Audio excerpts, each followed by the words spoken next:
The conversation pretty much is that the church was going through a time in the mid 2000s, early mid 2000s of a really kind of focusing just on the individual salvation, just the individual salvation, right? Which is important, right? All of us are all obviously individually saved.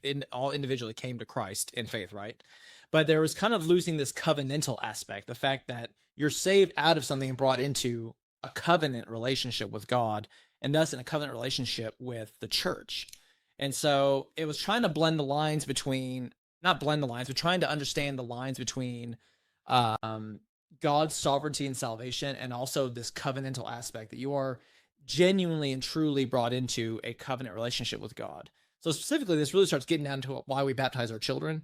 And you had a bunch of Presbyterians, and you have a bunch of Presbyterians today who will make statements like, they'll baptize children, baptize infants, and say they're in the covenant. They're in the covenant, but then won't treat them like, right? In essence, right? When we say you're in the covenant, it's just another way of saying you're a Christian. You've been brought into a Christian world, right? You've been brought into the kingdom of God through baptism, but then they're not being treated like Christians. They're being treated like unbelievers, and so they don't get to come to the Lord's table. They don't get to do anything. They're really still treated just like just regular kids who don't believe in Jesus.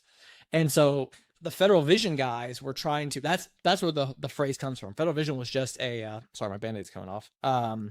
It was just a conference, and that's what it was called, the Federal Vision. Federal is just from the Latin word foedus, which means covenant. So covenant vision. How should we understand what is the status of our children, of our baptized children? That's really what it came down to.